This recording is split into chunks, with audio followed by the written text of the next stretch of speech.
আসসালামু আলাইকুম। কেমন আছেন আপনারা?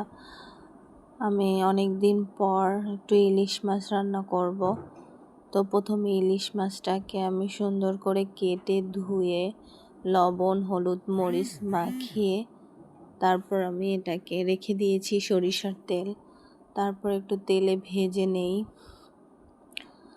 ইলিশ মাছটা আসলে আমি ভেজেই রান্না করি। তারপর শুধু পেঁয়াজ দিয়ে ভুনা করেছি।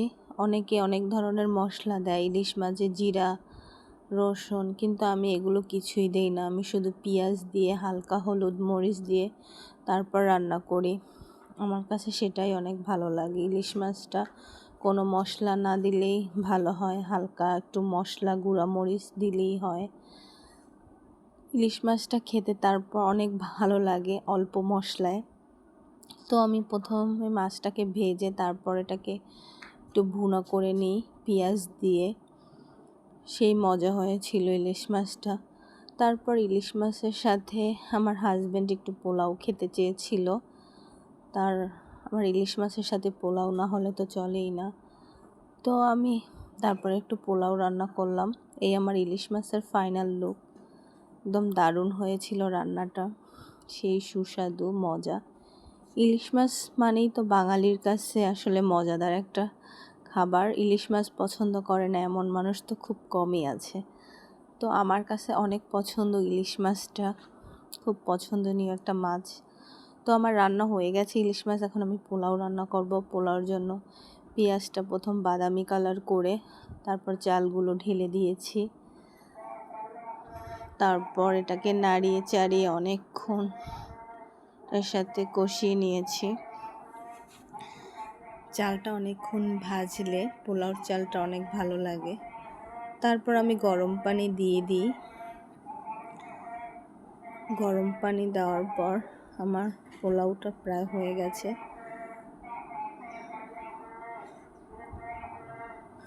ইলিশ মাছ তার সাথে পোলাও খেতে কার কার কাছে ভালো লাগে বলেন তো? আমার কাছে তো খুবই ভালো লাগে। তো আমি অনেকক্ষণ বসে পোলাও রান্না করলাম। তারপর আমার এই পোলাও রান্না হয়ে গেছে। সুন্দর করে পানি দিয়ে একটু নাড়িয়ে চাড়িয়ে রেখে দিয়েছি।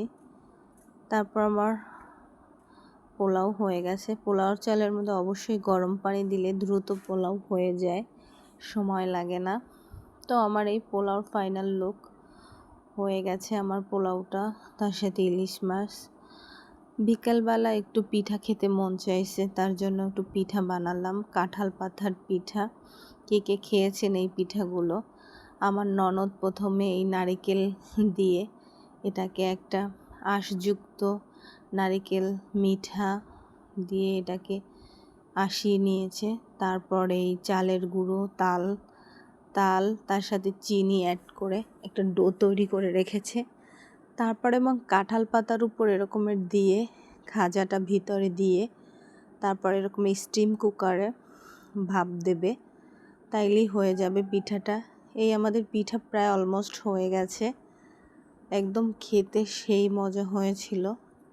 স্টিম কুকারে একটা একটা করে এরকমের ভাপ দিয়ে কিছুক্ষণ পর নামিয়ে নিলেই হয়ে যায়। এটাকে বলে কাঁঠাল পাতার পিঠা। খেতে যেমন মজা, দেখতেও তেমন লোভনীয়। আজকের মতো এই পর্যন্ত ভিডিওটা। আল্লাহ হাফেজ।